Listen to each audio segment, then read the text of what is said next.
결혼식 피로연에서 시어머니가 하객들 앞에서 제 혼수자금 8억 8천만 원을 전부 달라고 했습니다.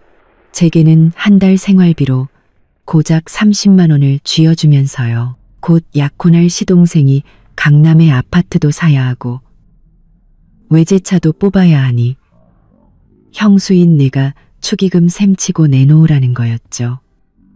저는 잠시 정신을 가다듬고 딱 한 가지 일을 했을 뿐인데 시댁 식구 전체가 대한민국에서 얼굴도 못 들고 다니게 됐습니다. 세상 모든 일에는 배울 점이 있고 사람 사이의 관계는 한편의 글과도 같습니다.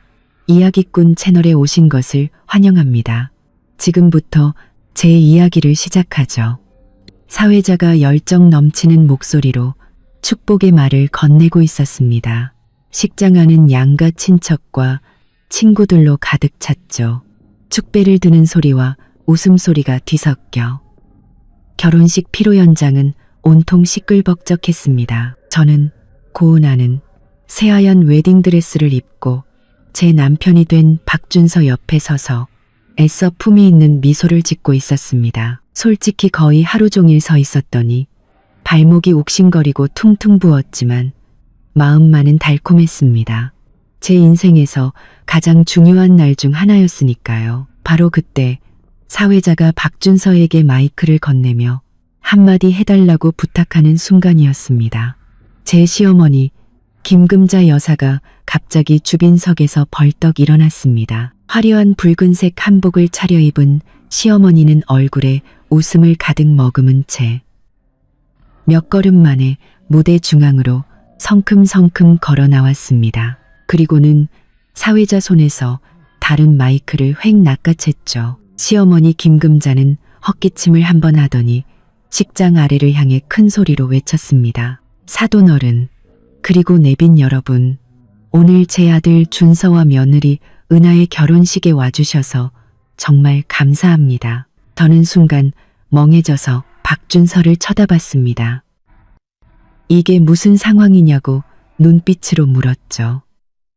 식순에는 이런 순서가 없었거든요. 박준서도 당황했는지 어머니를 향해 고개를 살짝 저었습니다. 하지만 시어머니는 아들은 쳐다보지도 않았습니다. 시어머니는 마이크를 통해 홀 전체에 울려 퍼지는 목소리로 말을 이었습니다. 오늘같이 좋은 날, 저희 박씨 집안에 겹경사가 생겼습니다.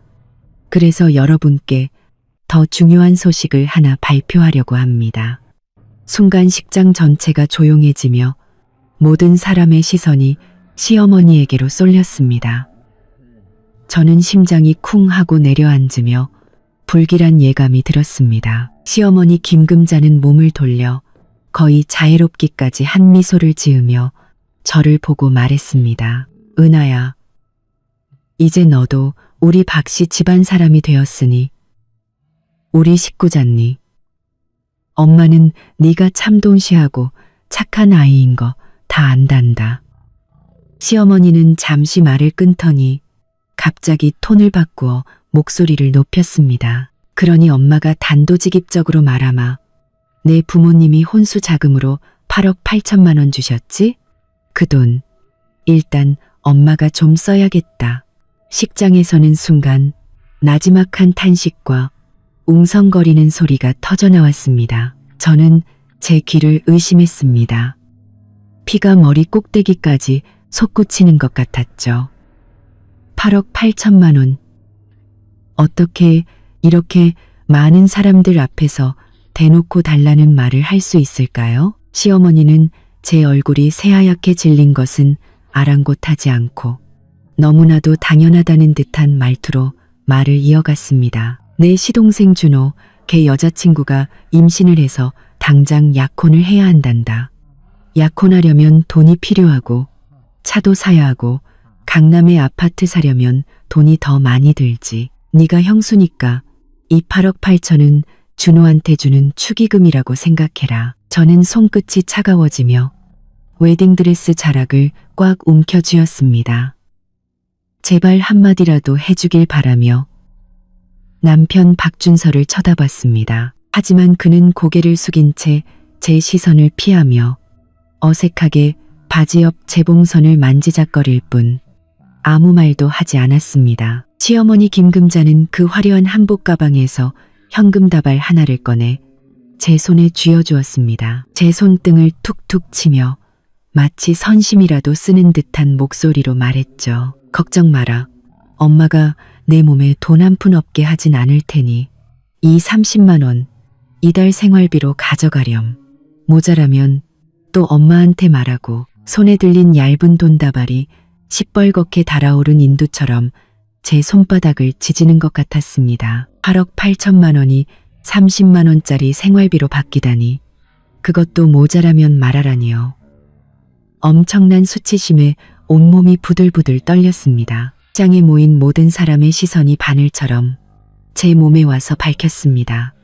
놀라움, 동정, 그리고 대부분은 구경거리라도 난 듯한 흥미로운 눈빛이었죠. 저는 입술을 깨물고 눈물이 떨어지지 않도록 온 힘을 다해 참았습니다. 울면 안 돼.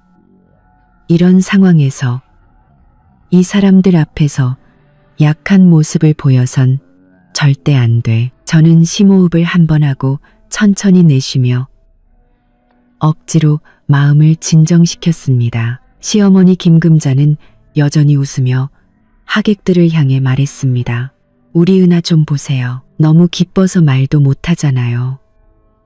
정말 착한 며느리라니까요. 저는 고개를 들어 의기양양한 시어머니의 얼굴과 여전히 침묵하는 박준서를 번갈아 쳐다봤습니다.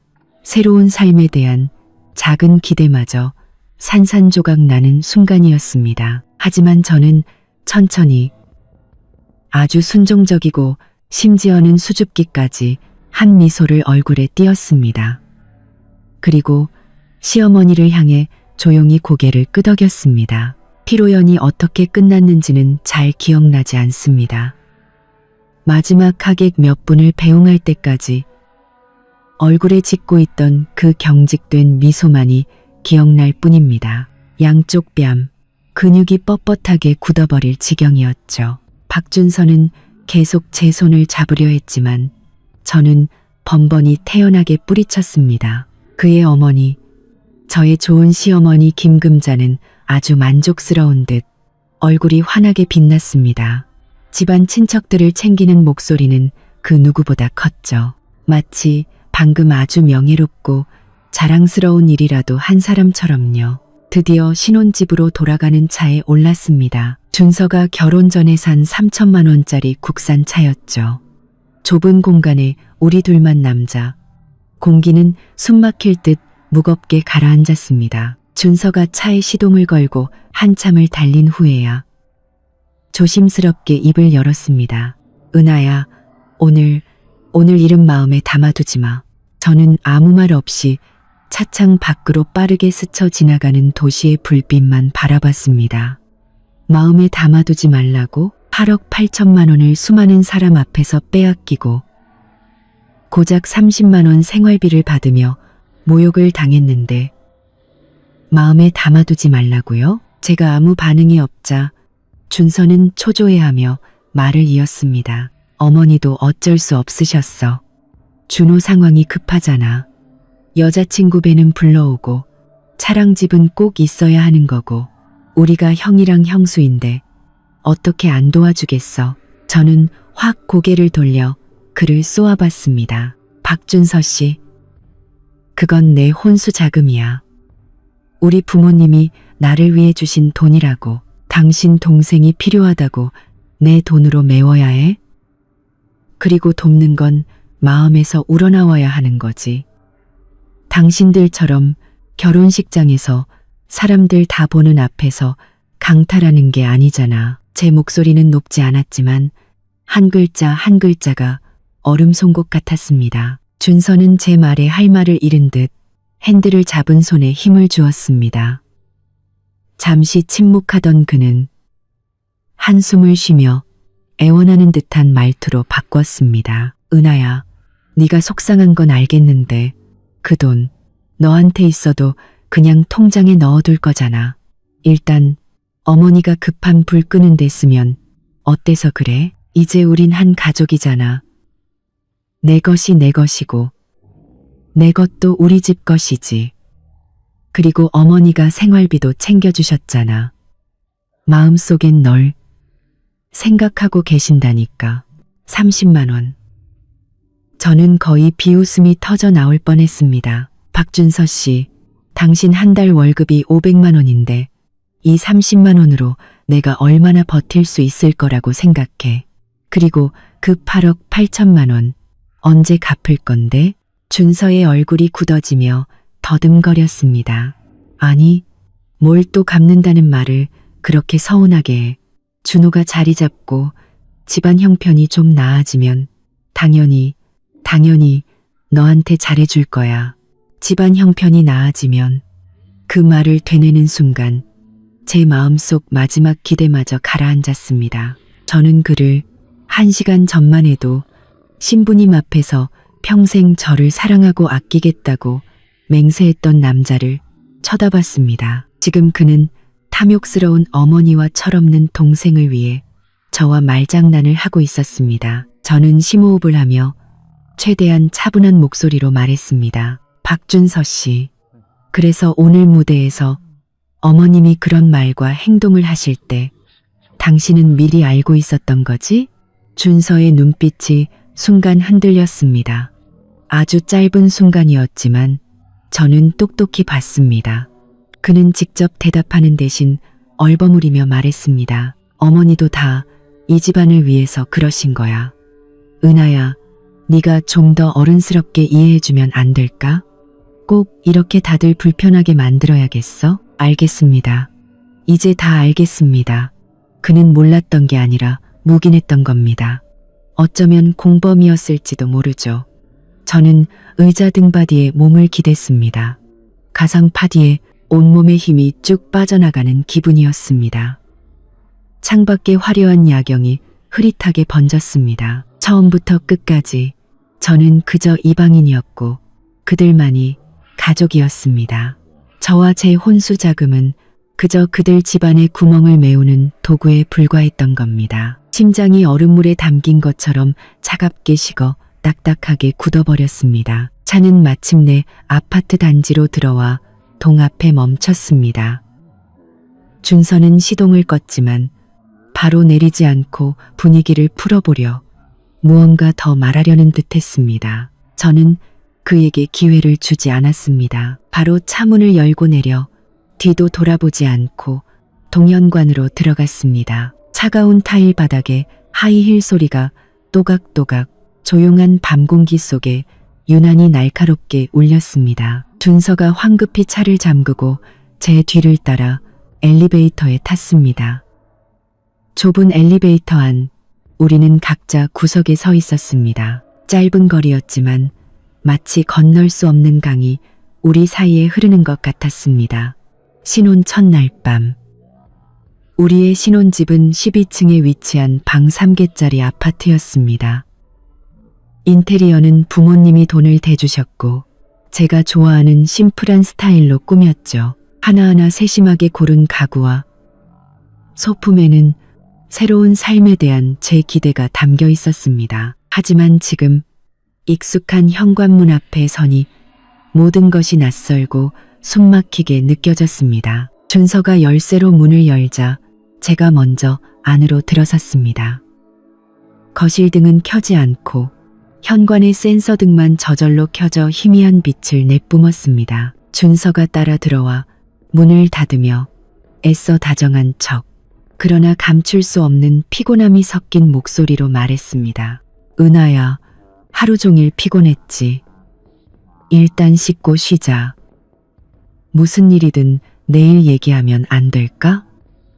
저는 거실 한가운데에 그를 등지고 서서 움직이지 않았습니다. 내일 얘기하자고? 무슨 얘기를? 그 8억 8천만 원을 어떻게 박준호에게 빌려줘서 별장과 고급차를 사게 할지, 차용증도 없이, 아니면 이 30만 원으로 어떻게 월말까지 아껴 써야 할지. 저는 천천히 몸을 돌려 어두운 불빛 아래서 준서를 바라봤습니다. 그의 얼굴에는 피로와 어색함, 그리고 체념이 어려 있었지만 방금 씻을 수 없는 모욕을 당한 신부에 대한 미안함이나 안타까움은 찾아볼 수 없었습니다. 그 순간 제 마음속 무언가가 툭 하고 끊어져 버렸습니다. 저는 아무 표정 없이 제 자신도 무서울 정도로 차분한 목소리로 말했습니다. 박준서 씨, 나 피곤해. 혼자 있고 싶어. 오늘 밤은 작은 방에서 잘게. 그의 당황한 표정은 더 이상 보지 않고 평소 손님용으로 준비해둔 작은 방으로 향했습니다. 문을 닫고 조용히 잠갔습니다. 차가운 문에 등을 기댄 채 저는 천천히 바닥으로 주저앉았습니다. 밖에서는 준서가 잠시 멍하니 서 있다가 짜증스럽게 몇 번 문을 두드리는 소리가 들렸습니다. 이내 안방문이 세게 닫히는 소리와 함께 집 전체가 죽은 듯한 정적에 휩싸였습니다. 저는 불도 켜지 않은 채 어둠 속에 앉아 있었습니다. 얇은 드레스 너머로 전해오는 바닥의 냉기에 참았던 눈물이 드디어 봇물 터지듯 쏟아져 내렸습니다. 슬픔 때문이 아니었습니다. 극한의 분노와 현실을 깨달은 뒤 밀려오는 차가움 때문이었습니다. 오는 것만으로는 아무것도 해결되지 않습니다. 시어머니 김금자의 탐욕, 시동생 박준호의 철면피, 그리고 박준서의 비겁함과 위선이 칼날이 되어 제 결혼에 대한 환상을 갈기갈기 찢어놓았습니다. 하지만 이상하게도 울고 나니 머릿속이 오히려 맑아졌습니다. 분노는 사라지지 않고 차분한 결심으로 가라앉았습니다. 그들이 돈을 원한다고? 내가 만만해 보인다고? 나를 마음대로 주무를 수 있는 사람으로 본다고? 좋아. 아주 좋아. 저는 핸드폰을 꺼냈습니다. 액정 불빛이 눈물 자국은 남았지만 아무 표정 없는 제 얼굴을 비췄습니다. 주소록에서 최수연이라는 이름을 찾았습니다. 최수연이라는 이름을 찾았습니다. 수연이는 제 어릴 적부터 단짝 친구로 집안이 대기업을 운영하는 소위 말하는 진짜 재벌 2세입니다. 성격은 화끈하고 일 처리는 과감하죠. 무엇보다 절대적으로 믿을 수 있는 친구였습니다. 저는 심호흡을 하고 짧은 메시지를 보냈습니다. 수연아, 자, 나 큰일 났어. 네 도움이 필요해. 메시지는 거의 1초 만에 답장이 왔습니다. 은하야, 무슨 일이야? 너 어디야? 내가 지금 바로 갈게. 화면에 뜬 글자를 보자 마음이 조금은 안정되었습니다. 저는 수연이에게 이 밤중에 달려오게 하진 않았습니다. 전화로 최대한 간결하게 피로연에서 있었던 일을 설명했습니다. 전화기 저편에서 들려오는 수연이의 욕설은 제 핸드폰 스피커를 찢을 듯 했습니다. 수연이는 분노로 목소리 톤까지 바뀌어 있었습니다. 미친 거 아냐? 그 김금자 옆였네. 돈에 환장했어. 그리고 박준서 그 자식은 뭐래? 그냥 가만히 서서지 엄마가 너한테 그따위 짓 하는 걸 보고만 있었다고? 은하야, 걱정 마. 이 언니가 그 억울함 다 풀어줄게. 내가 당장. 저는 그녀의 말을 끊고 이상할 정도로 차분한 목소리로 말했습니다. 수연아, 일단 진정해. 욕한다고 해결될 문제가 아니야. 네 도움이 필요해. 하지만 지금은 아니야. 일단 내가 좀 진정하고 생각을 정리할 시간을 줘. 내일 자세히 얘기할게. 수연이는 제 성격을 잘 압니다.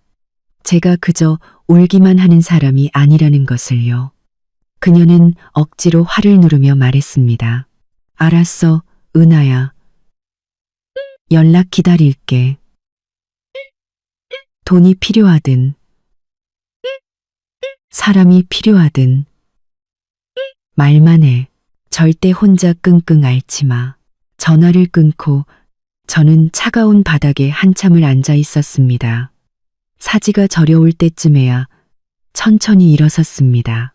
불도 켜지 않은 채 창밖으로 들어오는 희미한 달빛에 의지의 세수를 했습니다. 거울 속에는 눈이 퉁퉁 부었지만 눈빛만은 죽은 듯이 차가운 한 여자가 서 있었습니다. 그날 밤 저는 거의 잠을 이루지 못했습니다. 안방의 준서도 뜬 눈으로 밤을 지새운 듯 했습니다. 그가 일어나 물을 마시고 한숨을 쉬며 방 안을 서성이는 소리가 들렸습니다. 하지만 우리 사이에는 문 하나 그리고 더 이상 넘을 수 없는 깊은 강이 가로놓여 있었습니다. 날이 희미하게 밝아올 무렵 저는 자리에서 일어났습니다. 웨딩드레스를 벗고 간단한 티셔츠와 청바지로 갈아입었습니다. 결혼식을 위해 공들여 손질했던 머리는 대충 하나로 묶었습니다. 거울 속 화장기 없는 제 얼굴이 어제 그 화려한 화장을 한 신부보다 훨씬 더 저다워 보였습니다. 움직이는 소리에 준서도 안방에서 나왔습니다. 눈밑이 시퍼렇게 변해 있었죠. 그가 무언가 말하려는 듯 입을 열었지만 저는 기회를 주지 않았습니다.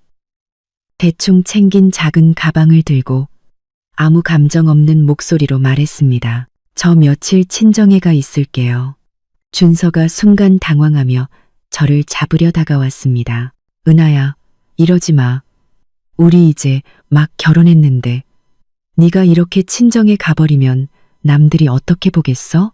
저는 그의 손을 피해 몸을 돌려 아무런 온기 없는 눈으로 그를 쳐다봤습니다. 남들이 어떻게 보냐고요? 박준서 씨, 어제 당신 어머니가 무대 위에서 돈을 요구하고 당신이 벙어리처럼 서 있을 때 그때는 남들이 나를 어떻게 볼지 생각 안 했어요? 이제 와서 남들 시선이 무서워요. 준서는 제 말에 얼굴이 붉어졌다 하얘지기를 반복하며 중얼거렸습니다. 나도 어쩔 수 없었어. 방법이 있었죠. 저는 그의 말을 잘랐습니다. 당신은 그냥 당신 어머니와 동생을 선택하고 나를 버렸을 뿐이에요. 이제 확실히 알게 돼서 오히려 다행이네요. 그 말을 끝으로 저는 더 이상 그를 쳐다보지 않고 현관문을 열고 나섰습니다. 문 닫는 소리는 크지 않았지만 마치 천둥처럼 우리 사이에 울려 퍼졌습니다. 저는 차를 몰지 않고 아파트 단지 앞에서 바로 택시를 잡았습니다. 택시 뒷좌석에 앉아 서서히 잠에서 깨어나는 도시를 바라보며 제 마음도 차갑게 계획을 세우기 시작했습니다. 부모님 댁 아파트 앞에 도착해 초인종을 누르자마자 문이 활짝 열렸습니다. 어머니였습니다. 어머니 역시 밤새 잠을 설치신 듯 눈이 퉁퉁 부어 있었습니다. 저를 보자마자 눈물이 터져 나왔습니다. 어머니는 저를 와락 껴안으며 목맨 소리로 말했습니다. 은하야, 내 불쌍한 딸, 얼마나 힘들었니? 아버지께서 어머니 뒤에 서 계셨는데 얼굴이 굳어 있었습니다.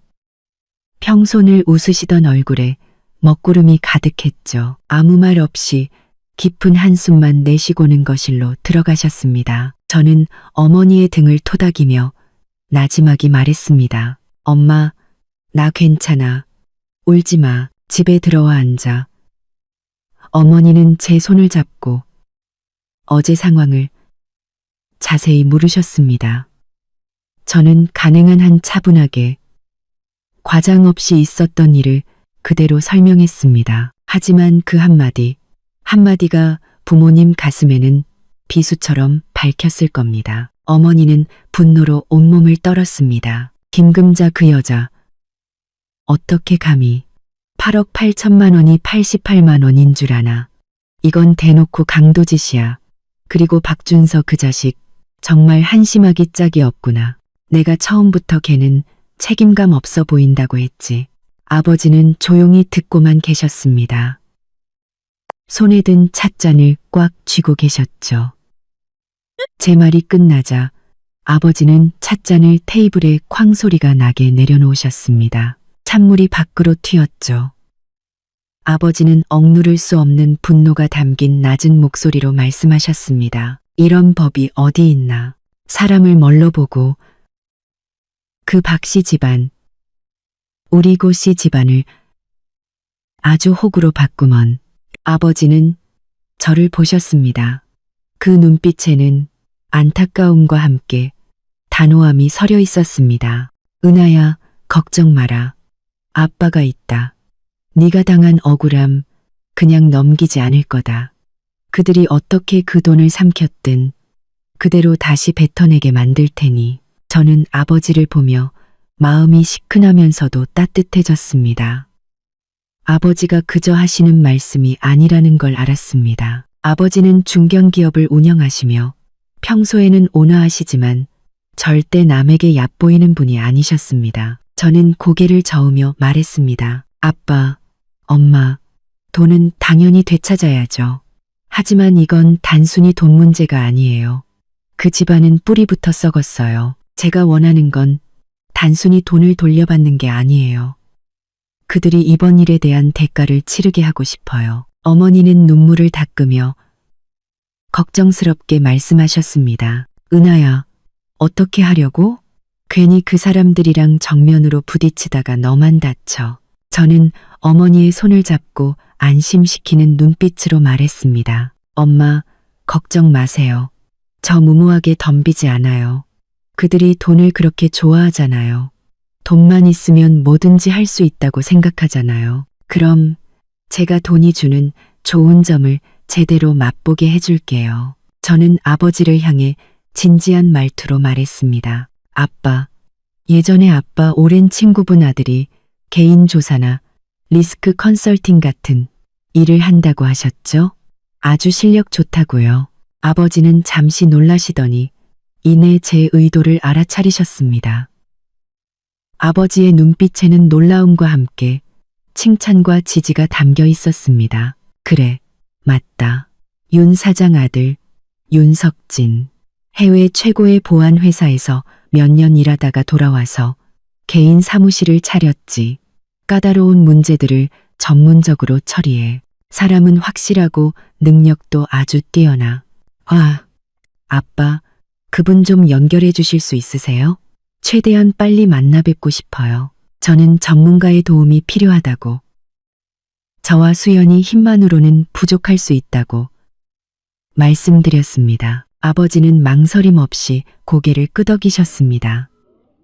그래, 바로 윤 사장한테 전화하마. 은하야, 네가 하고 싶은 대로 해. 아빠가 지원할게. 필요한 거 있으면 언제든 집에 말하고. 우리 고씨 집안 딸 그렇게 만만하게 당하고만 있을 수 없지. 바로 그때 제 핸드폰이 울렸습니다. 수연이었습니다. 전화를 받자 수연이의 다급한 목소리가 들려왔습니다. 은하야, 너 괜찮아? 어디야? 생각할수록 열받아서 한시도 못 기다리겠어. 내가 뭘 하면 돼? 사람 시켜서 그 늙은 여편네 자루에 담아 한바탕 두들겨 패줄까? 아니면 내가 그 아파트 단지 가서 현수막이라도 걸어? 저는 베란다로 나가 목소리는 낮췄지만 아주 단호한 어조로 말했습니다. 수연아, 흥분하지 마. 한 대 때려주거나 현수막 거는 걸로는 너무 싸게 먹히는 거야. 내가 원하는 건 그들이 다시는 일어서지 못하게 만드는 거야. 수연이가 흥미를 보였습니다. 오, 그래. 무슨 좋은 생각이라도 있어? 저는 창밖으로 분주해지기 시작하는 아파트 단지를 보며 천천히 말했습니다. 첫 번째 단계. 네가 먼저 기회를 만들어서 박준호 그 자식의 예비 신부 임날이라는 애랑 우연히 마주쳐줘. 듣자 하니게 허영심이 장난 아니라던데. 상류층 생활을 엄청 동경하고. 맞지? 머리 좋은 수연이는 즉시 제 의도를 알아차렸습니다. 전화기 저편에서 신나게 손가락을 튕기는 소리가 들렸습니다. 알았어. 취향 저격해서 아주 콧대를 하늘 높은 줄 모르게 만들어주겠다 이거지? 그거 내가 전문이지. 걱정 마. 나한테 맡겨. 얼마 안 가서 그 임날이라는 애가 박씨 집안을 아주 쑥대밭으로 만들어 놓게 해줄 테니까. 전화를 끊고 저는 차가운 아침 공기를 깊게 들이마셨습니다. 부모님 댁에서 나온 저는 준서와의 신혼집이라는 곳으로는 돌아가지 않았습니다. 그곳은 이제 저를 숨막히게 할 뿐이었죠. 저는 시내의 보안이 철저한 호텔에 장기 투숙방을 잡았습니다. 제 개인 신용카드로 결제했죠. 그 30만 원 현금은 가방 가장 깊숙한 곳에 그대로 넣어두었습니다. 오늘 당한 모든 일을 잊지 않기 위해 그 돈을 보며 항상 되새길 겁니다. 자리를 잡은 후 저는 아버지가 소개해준 윤석진 씨에게 메시지를 보내 오후에 호텔 카페에서 만나자고 약속했습니다. 아버지는 이미 그에게 연락을 취해두셔서 일은 일사천리로 진행됐죠. 오후 2시 윤석진 씨가 정시에 나타났습니다.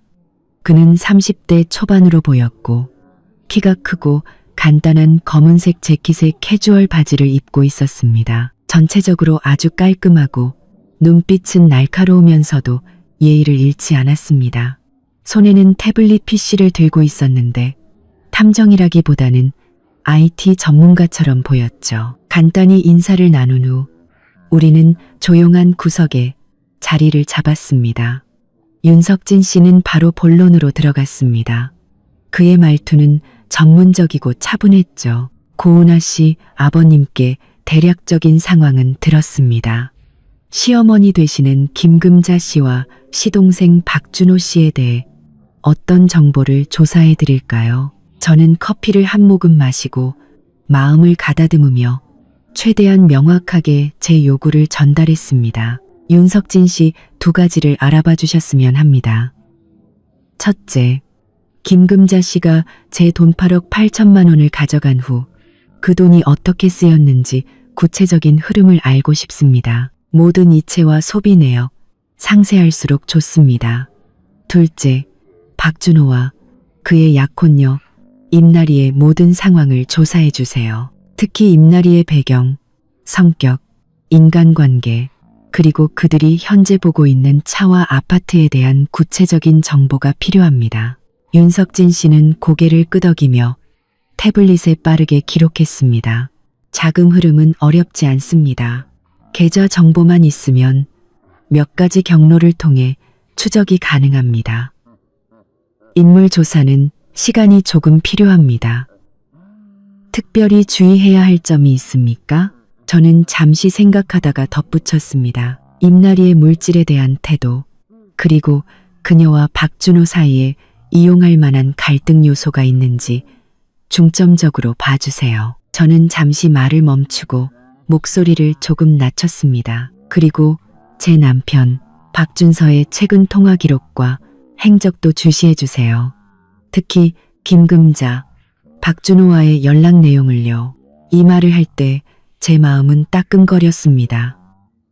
제 남편을 조사하다니 얼마나 아이러니한가요. 하지만 피로연과 어젯밤 그의 행동을 생각하면 그 작은 아픔은 곧 차가운 결심으로 바뀌었습니다.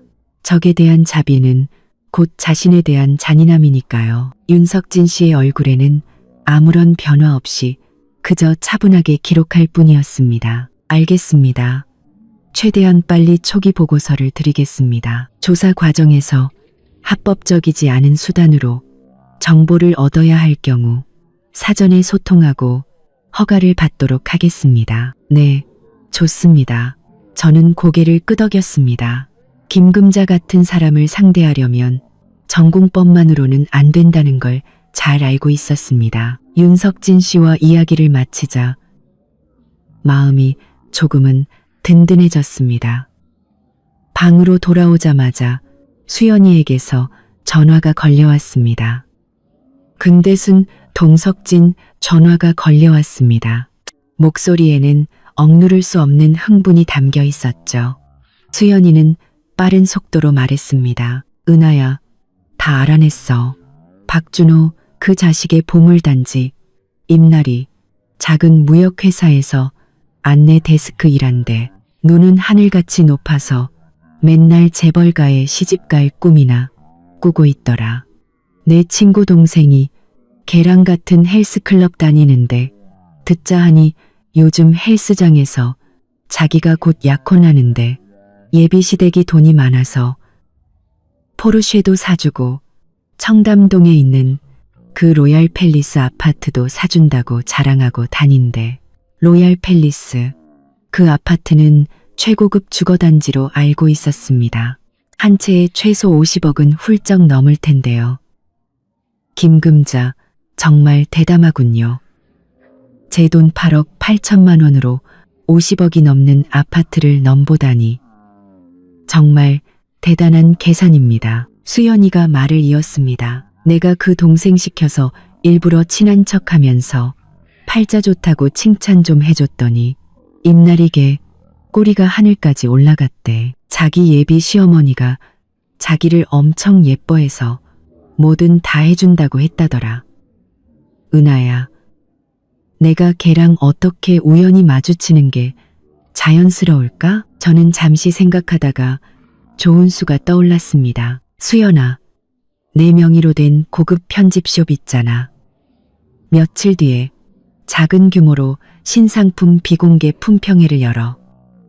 유명 인사나 인플루언서 몇 명 초대해서 분위기 띄우고, 그리고 내 친구 동생 시켜서 우연히 그 소식을 임나리한테 흘리게 해. 초대장 구하기가 하늘의 별 따기인데 한번 알아봐 줄 수는 있다고. 임나리 성격상 어떻게든 그 자리에 끼려고 발버둥 칠 거야. 수연이는 바로 알아들었습니다. 아, 기가 막히네. 내 구역 안에서는 내가 걔를 어떻게 요리하든 내 마음이지. 걱정 마. 내가 아주 최고급 서비스를 경험하게 해줄게. 들어갈 땐 그냥 허영심뿐이었겠지만 나올 땐 황소 한 마리라도 삼킬 만큼 위가 커져 있게 만들어줄 테니까. 수연이와 통화를 마치고 저는 호텔의 넓은 창가에 서서 아래를 내려다봤습니다. 분주하게 움직이는 차들을 보며 생각했습니다. 김금자, 박준호, 마음껏 꿈꾸세요. 꿈이 아름다울수록 깨어났을 때의 추락은 더 고통스러울 테니까요. 며칠 후 윤석진 씨가 암호화된 첫 번째 조사 보고서를 보내왔습니다.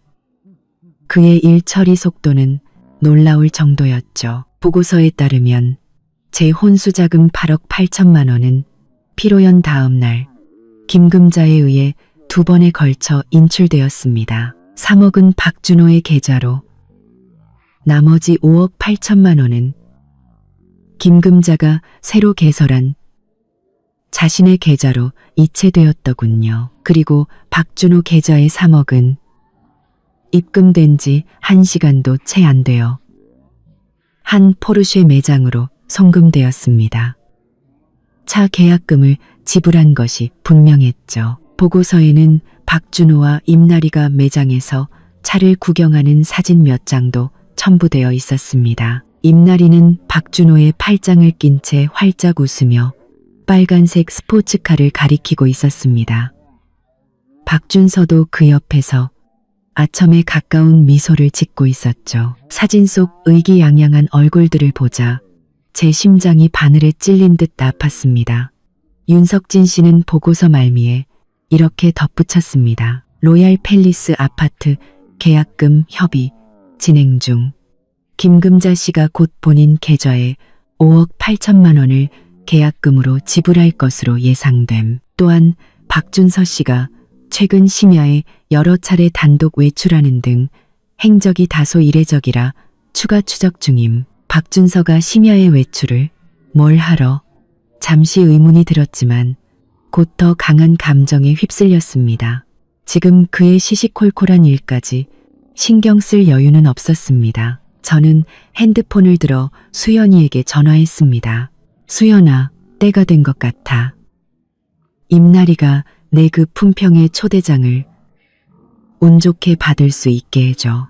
수연이는 전화기 저편에서 의욕에 찬 목소리로 답했습니다. 접수 완료. 이제 곧 재미있는 쇼가 시작될 거야. 제가 윤석진 씨를 만난 지 사흘째 되던 날 밤, 수연이가 연속해서 음성 메시지를 보내왔습니다. 목소리에는 감출 수 없는 희열이 가득했죠. 은하야, 너 못 봤지? 오늘 오후에 임나리가 우리 가게 왔었어. 문 들어설 때부터 눈이 사방으로 굴러가는데 벽에 달린 크리스털 샹들리에라도 떼어갈 기세더라니까. 내가 네가 말한 대로 직접 우연히 마주쳐서 분위기 있고 피부도 하얘서 우리 가게 옷이 정말 잘 어울릴 거라고 칭찬 몇 마디 해줬더니 완전 정신 못 차리더라. 자기가 정말 하늘에서 내려온 선녀라도 된 줄 알더라고. 대박인 건 내가 일부러 직원시켜서 이번 시즌 신상 가격표에 580만 원 붙은 원피스를 걔 앞에서 흔들게 했거든. 눈이 휘둥그레져서 만져보지도 못하고 나만 쳐다보는 거야. 그래서 내가 바로 말했지. 나리 씨, 이 드레스 너무 잘 어울리네요. 언니가 주는 첫 만남 선물이라고 생각해요. 그랬더니 뭔 줄 알아? 감격해서 그 자리에서 나한테 절이라도 할 뻔했다니까.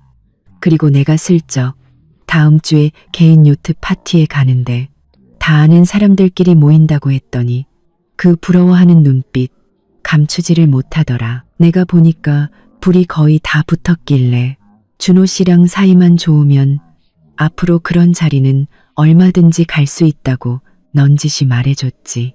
그랬더니 바로 준호 팔짱 끼고 약혼식은 무조건 화려하게 해야 한다고 애교 부리더라. 음성 메시지를 들으며 무력의 눈이 먼 임나리의 모습이 눈앞에 그려졌습니다. 수연이는 정말 정확하고 강하게 불을 지폈습니다. 그 후 며칠 동안 수연이는 계속해서 전황을 보고해 왔습니다. 임날이 오늘 또 왔어. 800만 원짜리 가방에 꽂혀서 준호한테 사달라고 조르더라. 박준호 그 자식 어쩔 수 없었는지 진짜 카드를 긁었어. 확인해보니 걔 엄마가 준 3억에서 나간 돈이더라. 웃겨 죽겠어. 임날이 이제 진짜 자기가 사모님이라도 된 줄 알아. 가게에서 다른 손님들한테 손가락질하면서 취향이 촌스럽다고 하더라니까. 그래서 내가 진정한 명품은 조용하고 품격 있는 법이라고 친절하게 조언해줬지. 수연이의 이 띄워 죽이기 전략은 완벽했습니다. 그녀가 임나리에게 상류 사회에 이미 발을 들인 듯한 환상을 심어줄수록 임나리의 허영심과 욕심은 눈덩이처럼 불어났습니다. 그리고 그 모든 소비는 결국 제 혼수 자금 장부위에 기록될 것이었습니다. 그날 오후 윤석진 씨에게서 새로운 메시지가 도착했습니다. 내용은 짧았지만 제 예상대로였습니다. 김금자 계좌에서 5억 5천만 원 인출. 수취인 로얄 팰리스 아파트 개발사 비고 아파트 계약금 박준호 명의로 포르쉐 스포츠카 일대 추가 등록 실구매가 약 1억 2천만 원 자녀 자금 3천만 원 미만. 메시지를 보는데 심장이 미세하게 조여왔습니다. 8억 8천만 원. 불과 며칠 만에 물처럼 흘러나가 차를 사고 아파트 계약금을 내고 임나리의 사치품을 사느라 거의 바닥을 드러냈습니다. 김금자, 정말 배수의 진을 쳤군요.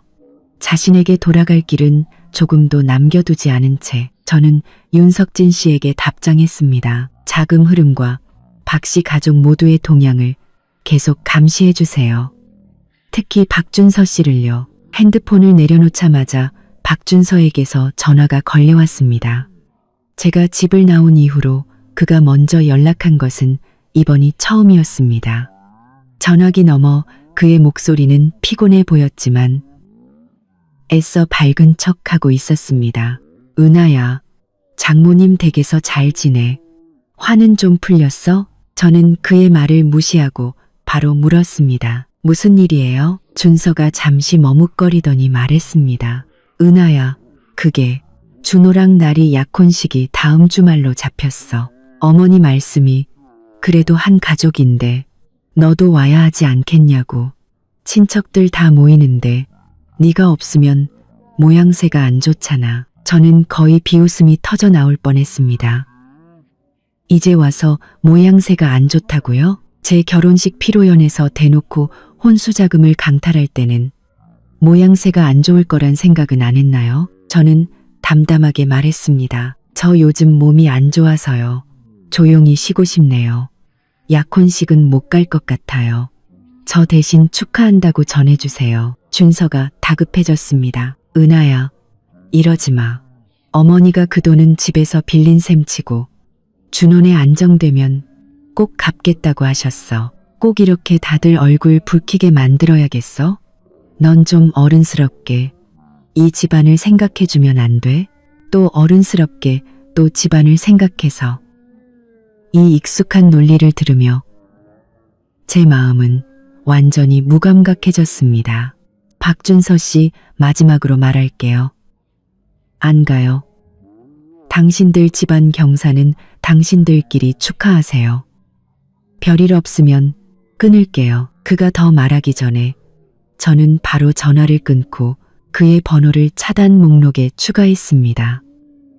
이런 사람과 한마디라도 더 섞는 것은 시간 낭비입니다. 김금자가 준서를 시켜 전화한 것은 진심으로 제가 약혼식에 오길 바라서가 아니라는 걸 압니다. 제 태도를 떠보고 제가 정말 이 상황을 받아들였는지, 약혼식에서 소란을 피우지는 않을지 확인하려던 것이겠죠. 동시에 가족이라는 도덕적 잣대로 저를 계속 올가매려는 속셈이었을 겁니다. 하지만 계산을 잘못했네요. 저 고은아는 결코 남이 마음대로 주무를 수 있는 사람이 아니니까요. 저는 창가로 다가가 막 불이 켜지기 시작하는 도시를 내려다봤습니다. 김금자, 박준호. 당신들의 약혼식은 분명 아주 성대하겠죠. 제 돈으로 쌓아 올린 그 화려함. 과연 얼마나 즐길 수 있을까요? 저는 핸드폰을 들어 수연이에게 전화했습니다. 수연아, 박준호가 약혼한대. 수연이는 즉시 알아들었습니다. 알았어. 걱정 마. 약혼식 선물은 내가 확실하게 준비해 둘게. 평생 잊지 못할 선물로. 박준호와 임나리의 약혼식은 과연 김금자의 바람대로 아주 화려하게 열렸습니다. 제가 직접 가지는 않았지만 수연이가 보낸 정보원과 그녀가 직접 핸드폰으로 몰래 찍어보낸 몇 개의 영상만으로도 그날 연회의 전모를 파악하기에 충분했습니다. 연회는 한 고급 호텔에서 열렸고 규모도 상당했습니다. 수연이가 보낸 영상 속 임나리는 모브랜드의 최신 옷득 꾸띠르 드레스를 입고 있었습니다. 말할 필요도 없이 제 혼수 자금에서 나간 피 같은 돈이었죠. 목에는 번쩍이는 다이아몬드 목걸이를 걸고 박준호의 팔짱을 낀 채 입이 귀에 걸려 있었습니다. 박준호 역시 좋은 일이 생겨서인지 기분 좋아 보였습니다. 머리에는 기름을 발라 반짝거렸고 온몸에는 명품 정장을 걸쳤죠. 애써 상류층 흉내를 내는 모습이었습니다. 김금자는 연회장에서 가장 바쁜 사람이었습니다. 짙은 붉은색 한복을 입고 가슴에는 붉은 꽃을 단 채 하객들 사이를 누비며 큰 소리로 떠들었죠. 만나는 사람마다 자기 작은 아들이 얼마나 능력 있고 얼마나 예쁘고 현명한 며느리를 얻었는지 자랑했습니다. 또 나리가 얼마나 착한지, 바라는 것도 소박해서 그저 작은 차 한 대와 편안한 집 한 채만 원했다고 말했죠. 수연이는 영상 속에서 낮은 목소리로 욕을 했습니다. 에라이, 소박은 무슨. 그 포르쉐 스포츠카가 1억 2천만 원이고 로얄 팰리스 아파트 계약금이 5억 5천만 원인데 이게 소박한 욕을 하고? 저 할망구 낯작은 철판으로 만들었나? 영상 속에서 김금자는 친구 몇 명을 데리고 호텔 입구 가장 눈에 띄는 곳에 세워진 새빨간 포르쉐 앞으로 갔습니다. 침을 튀겨가며 자랑했죠. 이것 봐, 내가 우리 며느리한테 사준 차야. 젊은 애들은 좋은 차를 타야 안전하지. 우리야 좀 고생해도 괜찮아. 애들이 기쁘면 그걸로 된 거야. 친구들은 감출 수 없는 부러움이 담긴 눈으로 맞장구를 쳤습니다. 김금자의 허영심은 극도로 만족스러웠는지 얼굴의 주름이 활짝 펴졌습니다. 그리고 제 착한 남편 박준서도 화면에 등장했습니다. 그는 정장을 입고 손님들을 맞이하느라 분주했고 얼굴에는 다소 경직된 미소를 띠고 있었습니다. 하지만 아무도 보지 않는 구석에서 수연이는 그가 혼자 창가에 서서 밖의 차들을 바라보는 모습을 찍었습니다. 그의 눈빛에는 감출 수 없는 피로와 한 가닥의 막막함이 서려 있었습니다. 아마 그도 깨달았을 겁니다. 이미 빠진 독에 물을 붓기 시작하면 다시는 멈출 수 없다는 것을요. 하지만 그는 이미 호랑이 등에 올라탄 격이라 어머니의 지휘봉에 맞춰 억지로 나아갈 수밖에 없었을 겁니다. 약혼식이 끝나고 박씨 집안은 마치 태엽을 감은 기계처럼 더욱 미친 듯이 돌아가기 시작했습니다. 윤석진 씨가 정기적으로 보내오는 보고서에 따르면 아파트 계약금을 지불한 후 김금자 계좌에 남아있던 재혼수 자금은 거의 바닥을 드러냈습니다. 하지만 아파트 인테리어, 가구와 가전제품 구매에도 큰돈이 들어갔죠. 임나리는 수연이의 편집숍에서 또 몇 번이나 쇼핑을 했고 매번 적지 않은 금액을 썼습니다. 그곳을 자기 개인 옷장처럼 여기는 게 분명했죠. 더 황당한 것은 임나리가 이제 차와 집, 가방을 사는 것만으로는 만족하지 못했다는 겁니다. 그녀는 수연이가 무심코 흘린 상류층 생활의 디테일들을 듣고 박준호에게 더 많은 것을 요구하기 시작했습니다. 예를 들어 최고급 산부인과와 산후조리원 패키지에 꽂혔는데 그 비용은 혀를 내두를 정도였습니다. 약혼 반지가 너무 작다며 남들은 다이아몬드 알이 크다고 부러워했죠. 결혼식은 반드시 해외의 어느 섬에서 해야 하고 웨딩드레스는 유명 디자이너에게 맞춤 제작해야 한다고 넌지시 말했습니다. 이 모든 요구는 결국 김금자가 박준서에게 가하는 압박으로 돌아갔습니다. 윤석진 씨가 감청한 김금자와 박준서의 통화 녹음 파일에서 김금자의 목소리는 날카롭고 찢어질 듯했습니다. 준서야, 내 동생, 평생 한 번 하는 결혼이야. 나리가 지금 우리 박씨 집안의 귀한 손주를 임신하고 있는데 조금도 서운하게 해서는 안 돼. 네가 형인데 좀 더 도와줘야지. 누가 도와주겠어. 고은아 걔한테 다시 말해봐. 걔네 집 돈 많잖아. 친정에 가서 좀 더 달라고 해. 그냥 빌리는 셈치고. 박준서의 목소리는 체념과 피로로 가득했습니다. 어머니 8억 8천만 원이나 이미 가져오셨잖아요. 은하한테 뭘 더 어떻게 하라고요. 그건 장모님 돈이지 우리 돈이 아니에요. 전 그 말 못 꺼내요. 김금자가 욕을 퍼부었습니다. 이 한심한 놈. 걔가 우리 박씨 집안에 시집왔으면 박씨 집안 사람이지. 걔 돈이 우리 집 돈인 거야. 왜 이렇게 머리가 안 돌아가. 내가 말하는데 준호 결혼식은 무조건 성대하게 치러야 해. 돈 없어서 망신당하면 그땐 너한테 책임을 물을 거야. 녹음은 여기서 끊겼습니다. 아마 박준서가 더 이상 듣기 싫어 전화를 끊었을 겁니다. 녹음을 들으며 박준서에 대한 제 마음속 마지막 남은 우스꽝스러운 기대마저 연기처럼 사라졌습니다. 그가 힘들 수는 있겠죠. 하지만 그는 어머니 편에 서서 계속해서 저를 희생시키려 했습니다. 압박은 실로 엄청났습니다. 다른 보고서에 따르면 박준서는 최근 소액 대출 회사 광고를 자주 찾아보고 심지어는 몰래 자기 차를 담보로 대출 한도를 조회하기까지 했습니다. 그는 벼랑 끝에 몰려 돌려막기를 고려하기 시작한 겁니다. 이 모든 정보를 보며 저는 때가 무르익었음을 직감했습니다. 박씨 집안의 자금줄은 이미 한계에 다다랐습니다. 제 혼수 자금과 헛된 기대로 겨우 버티고 있을 뿐이었죠. 김금자와 박준호, 임나리는 모두 곧 입주할 고급 아파트와 화려한 결혼식이라는 꿈에 취해 현실 감각을 잃었습니다. 이제 살짝만 밀어주면 될 때였습니다. 저는 윤석진 씨에게 연락해 첫 번째 구체적인 지시를 내렸습니다. 이제 첫 단계를 시작해도 좋습니다. 개발사 계좌에 있는 그 아파트 계약금을 당분간 동결시켜 주세요. 자금 흐름이 비정상적이라 자금 세탁 방지 조사를 받아야 한다는 식으로 합리적인 이유를 대서요. 기간은 좀 길게 최소 한두 달은 끌어주세요. 윤석진 씨는 간결하게 답했습니다. 알겠습니다. 하루 안에 처리하겠습니다. 저는 또 수연이에게 전화했습니다. 수연아, 임나리 쪽에 불을 더 지펴줘. 예를 들어 한정판 보석 정보를 무심코 흘리거나 예약하기 아주 힘든 미슐랭 3스타 레스토랑 얘기를 해서 걔가 더 난리치게 만들어. 소라는 클수록 좋아. 수연이가 신나서 말했습니다. 바로 그 말을 기다렸어.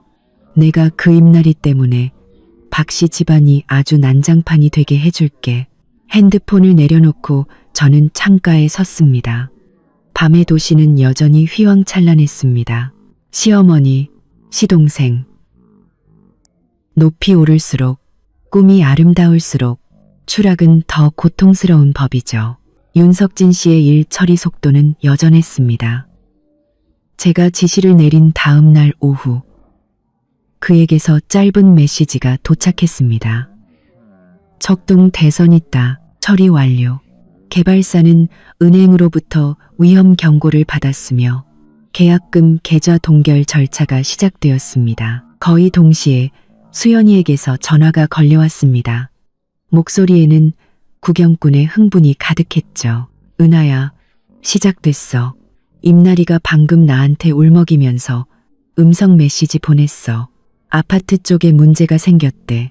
계약금이 묶였다고 개발사에서 무슨 자금 흐름 조사를 해야 한다고 했다더라.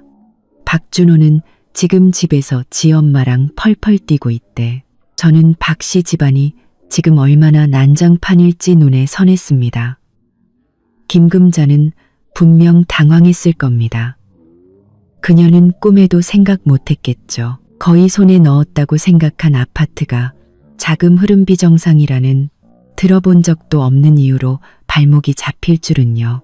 박준호는요, 그 머리로는 화내고 엄마를 찾는 것 외에 다른 방법은 생각도 못했을 겁니다. 역시나 얼마 지나지 않아 윤석진 씨가 오디오 파일 하나를 보내왔습니다. 김금자가 개발사 영업 담당자에게 전화한 내용이었습니다. 김금자의 목소리는 다급하고 화가 나 있었고 억지를 부리는 기색이 역력했습니다. 이 대리님, 이게 무슨 소리예요? 우리 돈은 깨끗한 돈인데 왜 문제가 있다는 거예요? 우리 아들 곧 결혼해서 그 아파트 인테리어 해야 하는데 이렇게 시간 끌어서 큰일 망치면 누가 책임질 거예요? 전화기 저편의 영업 담당자는 말투는 정중했지만 사무적이었습니다. 조금도 봐줄 기미가 없었죠. 어머님, 진정하세요. 저희도 죄송하게 생각합니다. 이건 은행 시스템에서 보낸 위험 경고라. 저희도 어쩔 수가 없습니다. 어머님 쪽에서 이 계약금의 합법적인 출처 증명. 예를 들어 월급 명세서나 재테크 수익 혹은 자녀 증여, 증명서 같은 자료를 제출해 주셔야 합니다. 저희가 그걸 은행에 제출해서 심사가 끝나면 계좌는 자연스럽게 풀릴 겁니다. 출처 증명? 김금자의 목소리가 갑자기 높아졌습니다. 그건 우리 집 돈인데 무슨 증명이 더 필요해요? 내가 이 나이에 당신들을 속이기라도 하겠어요? 영업 담당자는 여전히 정중했습니다. 어머님, 저희는 어머님을 믿습니다. 하지만 은행 규정이 그렇습니다. 빨리 서류를 준비해 주셔야 저희도 빨리 진행할 수 있습니다. 그렇지 않으면 계약서에 따라 어머님 측 사유로 거래가 중단될 경우 계약금은 아시죠? 당신. 김금자는 화가 나서 말을 잇지 못하고 결국 전화를 끊어버렸습니다. 정운대시 못하고 당신 합법적인 출처 증명이라 그녀가 어떻게 그걸 내놓겠습니까? 그 돈은 제 부모님이 저에게 주신 혼수 자금이고 그녀는 제 결혼식장에서 강탈해 간 돈인데 무슨 합법적인 흐름이 있겠습니까? 은행의 며느리에게 축의금으로 받은 돈이라고 말할 건가요? 이걸로 김금자의 숨통을 제대로 조였습니다. 아파트 문제가 막히자 마치 생선 가시처럼 박 씨 집안의 목에 걸려버렸습니다. 하지만 이것만으로는 부족했습니다. 저는 그들이 완전히 혼란에 빠지길 원했습니다. 저는 수연이에게 계속해서 임나리에게 바람을 넣으라고 했습니다. 수연이는 바로 알아듣고 임나리에게 위로 메시지를 보냈습니다. 하지만 그 내용은 온통 이간질이었습니다. 나리야, 너무 걱정 마. 그런 자금 심사는 그냥 형식적인 거야. 은행 시스템이 이상해서 그럴 거야.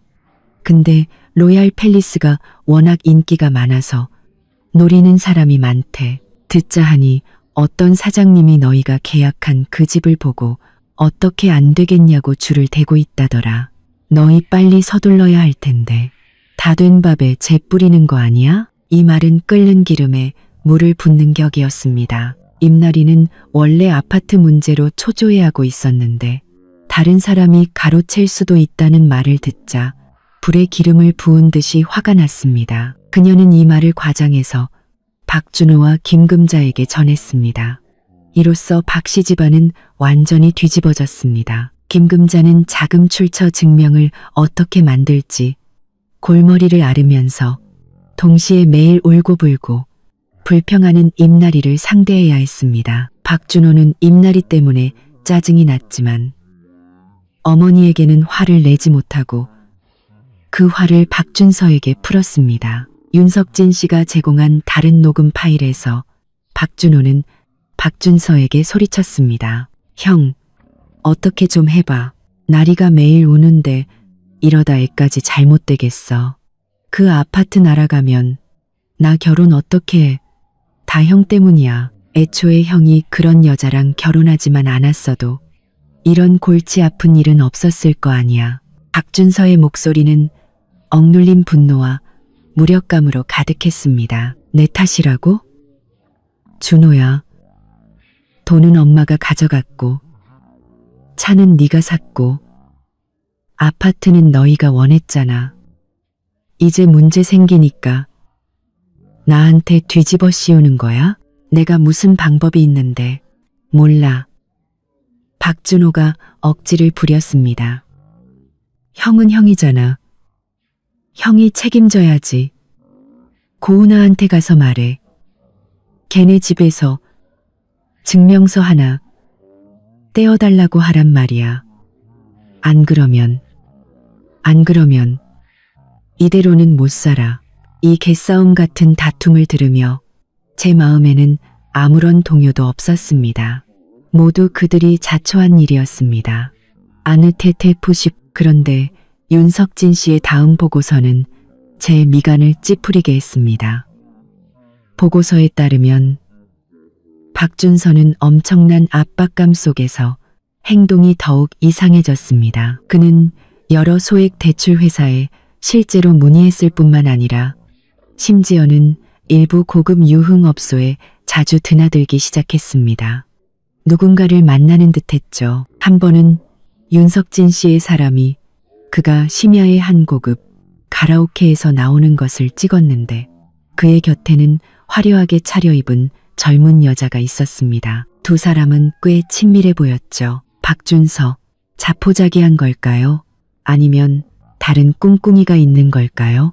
저는 윤석진 씨에게 박준서의 동향을 집중적으로 추적해달라고 했습니다. 직감적으로 박준서의 이상 행동이 예상치 못한 돌파구가 될 수도 있겠다는 생각이 들었습니다. 지금 박 씨 집안 내부는 아파트 계약금 동결 문제로 이미 갈등이 심화되어 혼란에 빠졌습니다.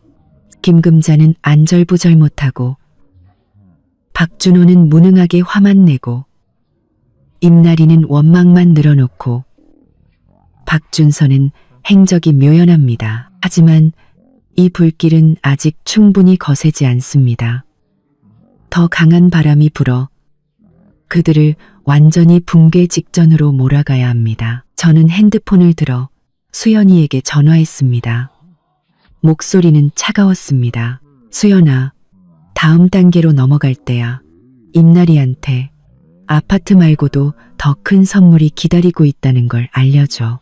예를 들면 그녀가 사랑하는 그 포르쉐가 사실 그렇게 깨끗한 돈으로 산 게 아니라는 것 같은. 수연이는 전화기 저편에서 흥분해서 답했습니다. 알았어. 이 불길이 더 활활 타오르게 해줄게. 저는 그들의 자금뿐만 아니라 그들이 거짓된 번영을 유지하는 기반과 마지막 남은 초라한 체면까지도 모두 빼앗아 버릴 작정이었습니다. 임나리 어머니의 전화는 한 발의 폭탄처럼 박씨 집안의 마지막 남은 거짓된 평화를 산산조각 냈습니다. 김금자는 전화를 내려놓고 얼굴이 종이처럼 하얗게 질려 소파에 주저앉았습니다. 입으로는 끝났어. 이제 다 끝났어. 라고 중얼거렸습니다. 박준호는 안절부절 못하며 어머니의 팔을 잡고 흔들었습니다. 엄마, 어떻게 해요? 나리 엄마가 문제 해결 못하면 회사 찾아와서 난리 칠 거래요. 파혼하겠다고요. 내 차, 내 아파트는 어떡해요? 시끄러워. 김금자가 그를 뿌리치며 짜증스럽게 소리쳤습니다. 지금 생각 중이잖아. 하지만 그녀에게 무슨 방법이 있겠습니까?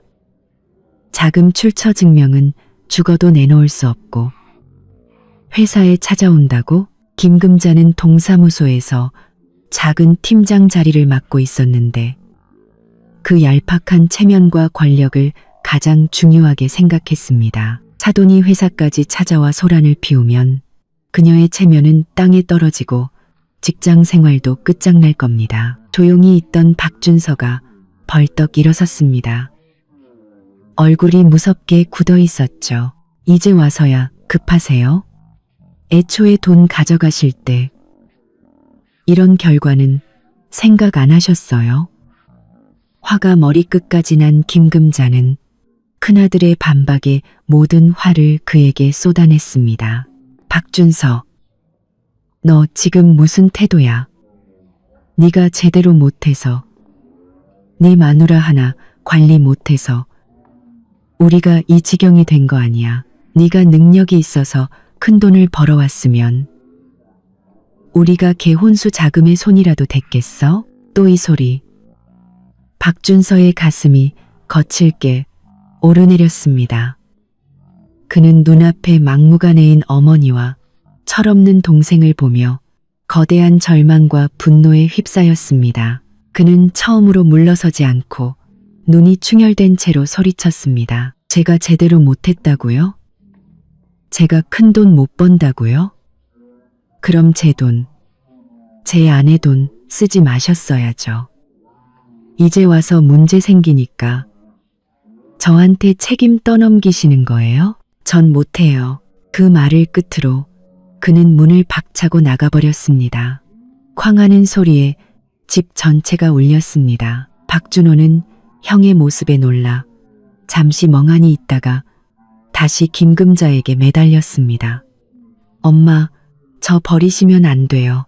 나리랑 헤어지고 애까지 잘못되면 저 못 살아요. 김금자는 작은 아들의 한심한 모습을 보며 안타까우면서도 화가 났습니다. 그저 허벅지를 치며 통곡할 뿐이었습니다. 내가 무슨 죄를 지어서. 박씨 집안의 혼란은 윤석진 씨의 보고를 통해 제게 생생하게 전달되었습니다. 압박은 충분히 가해졌고 임날이라는 칼은 아주 효과적으로 사용되었습니다. 이제 다음 단계로 그들의 내부 갈등을 완전히 공개적으로 극단으로 치닫게 할 때였습니다. 저는 수연이에게 임나리에 대한 부추김을 잠시 멈추고 상황을 지켜보라고 했습니다. 동시에 윤석진 씨에게 박준서가 최근 고급 유흥업소에 자주 드나들고 정체 모를 여성과 접촉했을 가능성이 있다는 소문을 김금자에게 넌지시 흘리라고 지시했습니다. 윤석진 씨의 일 처리는 아주 치밀했습니다. 그는 김금자에게 직접 말하는 대신 그녀가 자주 가는 광장춤 동호회에 사람을 보내 두 할머니가 우연히 그 이야기를 나누는 것처럼 꾸몄습니다. 어머, 들었어요? 그 박씨 집안 큰아들 준서 말이야. 요즘 돈벼락이라도 맞았나 봐. 밤마다 그런 비싼 데를 드나든다네. 아우, 정말. 아니, 걔네 집 지금 작은 아들 결혼 자금 때문에 난리 아니었어? 글쎄 말이야. 내가 한 번은 봤는데 아주 예쁘장한 젊은 아가씨가 걔 차에 타더라니까. 남자들이란. 소문은 전염병처럼 빠르게 퍼져 며칠 만에 김금자의 귀에 들어갔습니다. 아파트와 입날이 문제로 골머리를 앓던 김금자는 이 말을 듣자 처음에는 의심했지만 이내 박준서가 최근 잦은 외박과 변덕스러운 기분을 보였던 것을 떠올리며 심장이 쿵 내려앉았습니다. 설마 큰아들이 정말 밖에서 여자를 만나 돈을 펑펑 쓰고 다니는 건가? 집안이 이 모양인데 밖에서 놀아날 정신이 있다고? 의심은 잡초처럼 무성하게 자라났습니다. 김금자는 참지 못하고 박준서가 또다시 심야에 귀가했을 때 현관에서 그를 막아섰습니다. 박준서, 솔직하게 말해. 너 요즘 밤마다 뭐하고 다니는 거야? 밖에서 딴짓하고 다니는 거 아니야? 하루 종일 지쳐 몸과 마음이 피폐해진 박준서는 어머니의 느닷없는 호통에 화가 치밀었습니다. 어머니는 또 왜 그러세요? 저 일해서 돈 벌고 있어요. 안 그러면 어머니가 버려놓은 이미 빠진 독을 뭘로 메워요? 일? 무슨 일을 그런 데 가서 해. 너 웬 이상한 여자랑 같이 있는 거 봤다는 사람도 있어. 김금자가 물고 늘어졌습니다. 누가 봤는데요? 그 사람 데려와 보세요. 박준서는 화가 나면서도 한편으로는 찔렸습니다. 그는 실제로 돈을 구하려고 친구들을 만나러 다녔고 비록 선을 넘지는 않았지만 행적이 명확하지는 않았기 때문입니다. 모자는 현관에서 큰 소리로 다퉜고 그 소리는 온 동네에 울려 퍼질 정도였습니다.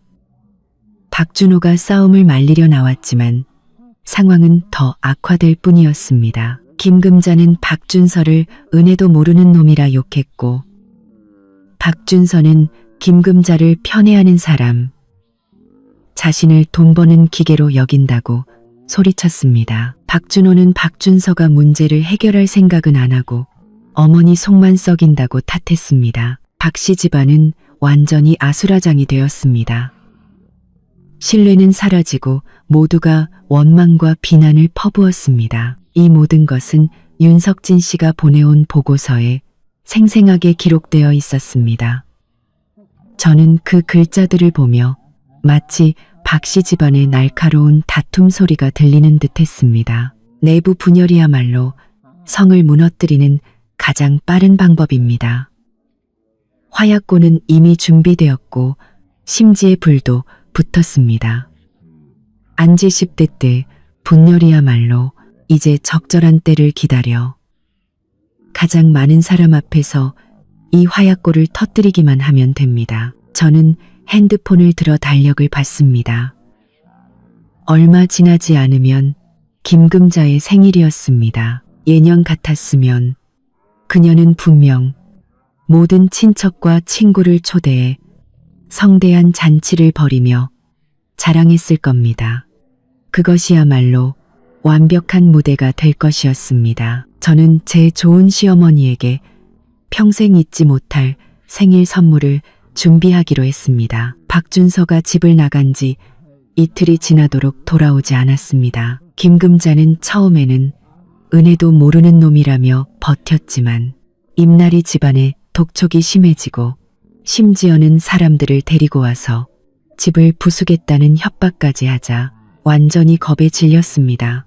그녀는 박준서에게 전화했지만 처음에는 꺼져 있다가 나중에는 아예 없는 번호로 나왔습니다. 그제야 그녀는 큰아들이 정말로 정이 떨어져 이 난장판을 버리고 떠났을지도 모른다는 사실을 깨달았습니다. 엎친 데 덮친 격으로 윤석진 씨에게서 계약금 심사가 더 복잡한 문제에 부딪혀 시간이 더 걸리거나 심지어는 계약이 취소될 수도 있다는 소식이 전해졌습니다. 이 소식은 김금자를 완전히 무너뜨렸습니다. 그녀는 뜨거운 냄비 위의 개미처럼 집안을 빙빙 돌았고 박준호는 한숨과 불평 외에는 아무런 도움이 되지 않았습니다. 결국 김금자는 다시 저를 찾아오기로 결심했습니다. 제가 호텔에 머문 지 닷새째 되던 날 오후 김금자가 찾아왔습니다. 그녀는 어떻게 알았는지 제가 묵는 호텔을 알아내 제 방문을 미친 듯이 두드렸습니다. 저는 문구멍으로 밖에 김금자를 쳐다봤습니다. 약혼식 때의 의기양양함은 온데간데 없고 머리는 헝클어지고 눈은 퉁퉁 부은 초라한 모습이었습니다. 저는 서두르지 않고 먼저 윤석진 씨에게 메시지를 보내 기록을 준비하라고 한 뒤 천천히 문을 열었습니다. 문이 열리자마자 김금자는 안으로 밀고 들어와 부통 소리를 내며 제 앞에 무릎을 꿇었습니다. 이 갑작스러운 행동에 잠시 당황했지만 저는 곧 냉정을 되찾고 한 걸음 뒤로 물러나 차갑게 그녀를 내려다봤습니다. 김금자는 제 다리를 붙잡고 통곡하기 시작했습니다. 은하야, 내 착한 며느리야. 엄마가 잘못했다. 엄마가 정말 잘못했어. 엄마를 용서해다오. 그때는 내가 귀신에 씌었었나 보다. 그녀는 하늘이 무너진 듯 울부짖었습니다. 지금 집에 큰일이 났어. 준호 아파트 계약금이 은행에 묶였고 나린의 집에서는 파혼하고 소란을 피우겠다고 난리야. 내 시동생, 걔 결혼 못하고 애까지 잘못되면 살아남지 못할 거야. 준서 그놈은 어디 갔는지 연락도 안 되고. 은하야, 지금 이 집을 구할 사람은 너밖에 없어. 저는 무표정하게 다리를 빼려 했지만 그녀가 꽉 잡고 있어 꼼짝할 수 없었습니다. 저는 차갑게 물었습니다. 제가 어떻게 구하죠? 김금자는 제 말에 마치 구명더처라도 잡은 듯이 급하게 말했습니다. 은하야, 내 부모님 돈 많으시잖아. 가서 부모님께 말씀드려서 우리한테 돈 좀 더 빌려달라고 해줘. 많이도 필요 없어. 딱 5억만 더. 일단 아파트 계약금 모자란 거 메우고 나린의 집안을 진정시켜야 해. 이 일만 해결되면 엄마가 평생 소처럼 일해서라도 내 은혜 갚을게. 또 돈 얘기. 그것도 5억이나. 저는 그녀의 뻔뻔함에 기가 막혀 웃음이 나올 뻔했습니다. 저는 그녀를 내려다보며 한 글자 한 글자 힘주어 말했습니다. 어머님, 잊으셨나 봐요. 제 혼수 자금 8억 8천만 원은 이미 어머님이 축의금으로 가져가셨는데요. 이제 와서 또 5억을 친정에서 가져오라고요? 대체 무슨 근거로요? 김금자는 울음을 멈추고 고개를 들었습니다. 얼굴에 험악한 기색이 스쳤지만 금세 애원으로 바뀌었습니다. 은하야, 그렇게 말하면 안 되지. 우린 한 가족이잖아. 가족끼리는 서로 도와야지. 준호 뱃속에 있는 아이를 생각해서라도 그 아이, 우리 박씨 집안 핏줄이야. 네가 정말 그 아이가 아빠 없이 태어나는 걸 보고만 있을 거야? 또 아이 타령. 저는 힘껏 그녀의 손을 뿌리치고 몇 걸음 뒤로 물러나 거리를 뒀습니다. 아이가 아빠가 있든 없든 그건 박준호와 임나리의 문제지 저와는 아무 상관없어요. 제 돈은 하늘에서 떨어진 게 아니라 우리 부모님이 힘들게 버신 돈이에요. 당신들 집안 문제 제가 책임질 수도 없고 책임질 의무도 없어요. 제 단호한 태도에 김금자는 벌떡 일어서며 애원하던 얼굴이 순식간에 험악하게 변했습니다. 그녀는 제 코앞에 손가락질하며 소리쳤습니다. 고은아, 너 정말 못돼 먹었구나. 너 우리 박씨 집안에 시집 왔으니 살아서는 우리 집 사람이고 죽어서는 우리 집 귀신이야. 내 돈이 바로 우리 집 돈이라고. 지금 와서 모른 척 하겠다. 너 정말 악독한 년이구나. 너 그러다 천벌 받을 거야. 드디어 본색을 드러냈군요. 저는 그녀의 발악하는 모습을 보며 오히려 마음이 평온해졌습니다. 저는 문으로 다가가 문을 활짝 열고 그녀에게 나가라는 손짓을 했습니다. 저 쉬어야겠어요. 나가주세요. 계속 이러시면 보안 요원 부를 겁니다. 김금자는 분노로 온몸을 떨며 더 욕을 하려 했지만 복도 끝에서 직원이 다가오는 것을 보고는 저를 매섭게 쏘아보며 두고 봐 라는 말을 남기고 꽁무니를 빼며 사라졌습니다. 문을 닫고 저는 문에 기댄 채 긴 한숨을 내쉬었습니다. 김금자의 바닥은 제 상상보다도 더 깊었습니다. 돈을 위해서라면 그녀는 정말 무슨 짓이든 할 수 있는 사람이었습니다. 그때 윤석진 씨에게서 메시지가 도착했습니다. 오디오 파일과 간단한 설명이었습니다. 오디오는 김금자가 제 방을 나간 후 호텔 아래에서 박준호에게 전화한 내용이었습니다. 김금자의 목소리는 원망과 절망으로 가득했습니다. 준호야, 그년이 돈을 안 준대. 우리 집 망하는 꼴을 보려고 작정했어. 내 형은 연락도 안 되고 끝났어. 이제 다 끝났어. 박준호도 전화기 저편에서 거의 정신이 나간 듯이 소리쳤습니다. 그럼 어떡해요? 나리랑 헤어지면 전 못 살아요. 모자는 한참을 통곡하다가 김금자가 갑자기 악에 바친 목소리로 말했습니다. 아니, 이대로 끝낼 순 없어. 고은아, 그년 분명 방법이 있을 거야. 걔가 믿는 건 자기 친정 돈 많은 것뿐이잖아. 준호야, 내 말 잘 들어. 우리가 방법을 좀 써서 걔가 돈을 내놓을 수밖에 없게 만들어야 해. 윤석진 씨의 설명에 따르면 김금자는 박준호와 함께 박준서가 사고를 당했다거나 집에 큰 병이 생겼다는 등의 거짓말을 꾸며 제 동정심이나 여론을 이용해 저를 압박할 계획을 세우는 듯했습니다. 이 메시지를 보며 제 눈빛은 완전히 차가워졌습니다. 이 지경에 이르러서도 그들은 반성 대신 더 비열한 수법으로 저를 속이려 하고 있었습니다. 좋습니다. 그렇게까지 절벽으로 가고 싶다면 제가 직접 밀어드리죠. 저는 핸드폰을 들어 수연이에게 전화했습니다.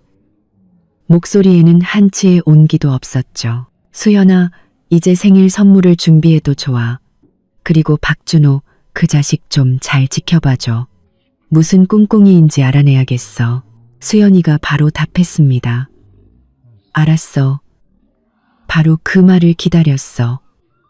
내가 그 생일 아주 놀라움의 연속으로 만들어줄게. 동시에 윤석진 씨에게서 다른 메시지가 도착했습니다. 박준서에 관한 것이었죠. 조사 결과 박준서는 최근 며칠 동안 한 사채업자와 몰래 접촉하며 상당한 금액의 대출을 상의하고 있었습니다. 담보물은 저와 그의 명의로 된 신혼집인 듯 했습니다. 박준서, 당신 결국 여기까지 왔군요. 그 탐욕스러운 어머니와 동생을 위해 우리의 마지막 보금자리마저 팔아넘기려고 하다니. 김금자의 생일잔치는 과연 성대하게 열렸습니다. 장소는 시내의 꽤 고급스러운 식당이었고 가장 큰 홀을 통째로 빌렸더군요. 담소는 시내의 꽤 고급스러운 식당이었. 듣자 하니 장소와 음식값만으로 500만 원은 좋게 들었다고 합니다. 그 돈이 어디서 났을지는 불보듯 뻔했죠. 저는 간단한 검은색 원피스를 입고 정시에 도착했습니다. 홀에 들어서자 시끄러운 사람 소리와 음식 냄새가 확 끼쳐왔습니다. 10여 개의 큰 원형 테이블은 거의 만석이었고 대부분은 박씨 집안의 친척들과 이웃 그리고 김금자의 직장 동료들이었습니다. 모두가 웃으며 인사를 나누고 서로를 칭찬하는 어딘가 거짓된 열기가 가득했습니다. 김금자는 오늘 단연 주인공이었습니다. 새 자줏빛 비단 한복을 입고 머리는 한치의 흐트러짐 없이 단정했으며 목에는 금목걸이, 손목에는 비취 팔찌를 차고 있었습니다. 그녀는 친구들에게 둘러싸여 사람들의 축하를 받으며 얼굴이 환하게 빛났습니다. 금자야, 너 정말 복도 많다. 아들 둘이 다 저렇게 잘났으니. 그래, 준호는 곧 장가도 가고 겹경사네. 준서도 착실하고 이 식당도 멋지고. 너는 이제 편히 살 일만 남았네. 김금자는 입이 귀에 걸려 일부러 겸손한 척 말했습니다. 아유, 다 애들이 잘나서 그렇지. 나는 그냥 덕 좀 보는 거지. 박준서와 박준호도 정장을 입고 손님들을 맞이하느라 분주했습니다. 박준서는 저를 보고 복잡한 눈빛으로 잠시 망설였지만 친척에게 붙잡혀 말을 걸지 못했습니다. 박준호는 저를 보지도 못하고 임나리 주위를 맴돌고 있었죠. 임나리 역시 보석으로 치장한 채 예비 며느리의 대접을 즐기고 있었습니다. 저는 구석자리에 앉아 조용히 과자를 먹으며 이 소란스러운 연극을 구경꾼처럼 차갑게 지켜봤습니다. 수연이가 이미 손님들 사이에 사람을 심어두어 선물이 제때 전달될 수 있도록 준비해두었고 윤석진 씨의 사람도 만약을 대비해 근처에 있었습니다. 분위기가 무르익자 누군가 김금자에게 한마디 해달라고 청했습니다. 김금자는 못 이기는 척 박준호의 부축을 받으며 활짝 웃는 얼굴로 홀 앞에 작은 무대로 올라가 마이크를 잡았습니다. 그녀는 헛기침을 한 번 하고 스피커를 통해 홀 전체에 울려 퍼지는 목소리로 말했습니다. 친척 여러분, 친구 여러분, 오늘 제 생일에 와주셔서 정말 감사합니다. 저 김금자, 평생 큰 능력은 없었지만 착한 아들 둘을 낳은 것 하나는 잘했습니다. 박수와 환호가 터져나왔습니다. 김금자는 더욱 의기양양해져서 본격적인 연기를 시작했습니다. 특히 우리 준호, 곧 약혼도 하고 며느리감도 예쁘고 착하고 저희야 뭐 자식들한테 돈 쓰는 거 아깝지 않죠. 차는 포르쉐로 사줬고 아파트는 청담동 로얄 팰리스로 계약했습니다. 자식들만 잘 살면 저희는 전 재산을 다 줘도 아깝지 않아요. 또다시 부러움 섞인 탄성이 터져나왔습니다. 김금자는 홀을 훑어보다가 갑자기 저를 쳐다보며 거짓된 자애로움이 담긴 목소리로 말했습니다. 물론 우리 은하, 내 착한 며느리 덕도 크죠. 우리 박씨 집안을 위해 주는 마음은 정말 말로 다 못해요. 저는 속으로 비웃으며 드디어 본론이 시작되었음을 직감했습니다. 역시나 김금자는 이어서 말했습니다.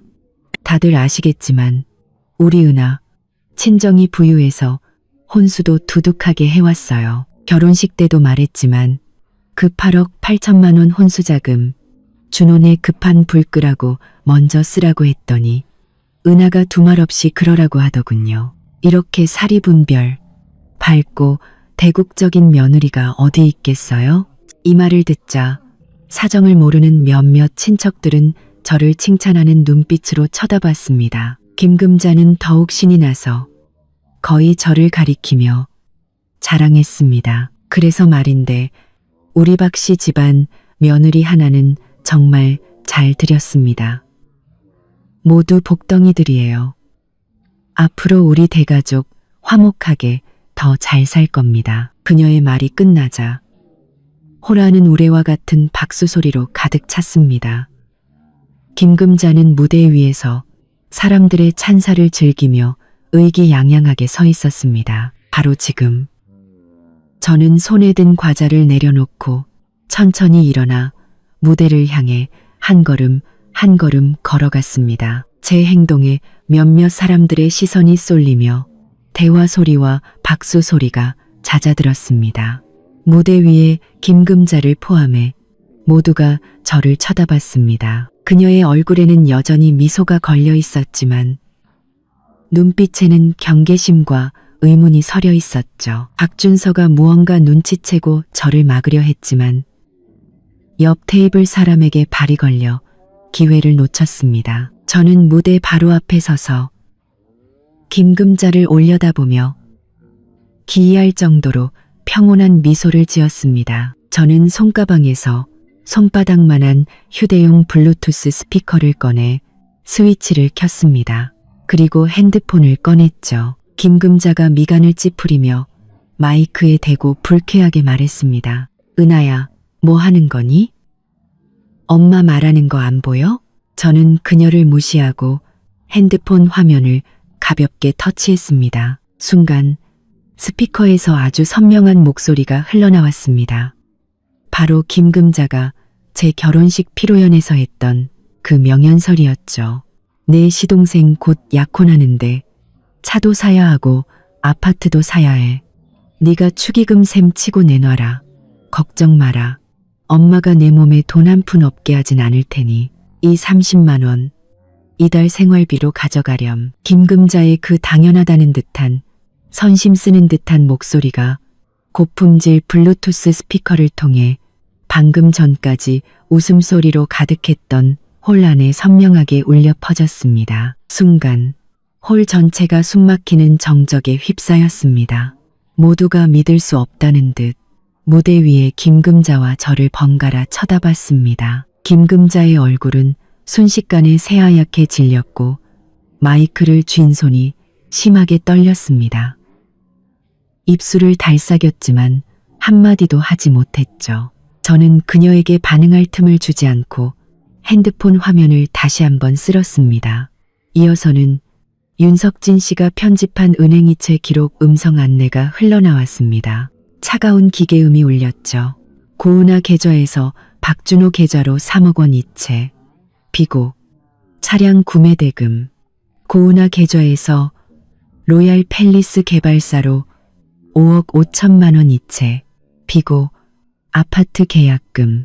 이어서 김금자와 개발사 영업 담당자의 통화 녹음이 흘러나왔습니다. 김금자, 그건 우리 집 돈인데 무슨 증명이 더 필요해요? 담당자, 합법적인 출처 증명서를 제출해 주셔야 합니다. 그리고 김금자가 제 호텔 방 앞에서 통곡하며 협박하던 목소리가 이어졌습니다. 은하야, 엄마 한 번만 더 도와줘. 5억만 더 가져와. 고은아, 너 정말 못돼 먹었구나. 네 돈이 바로 우리 집 돈이라고.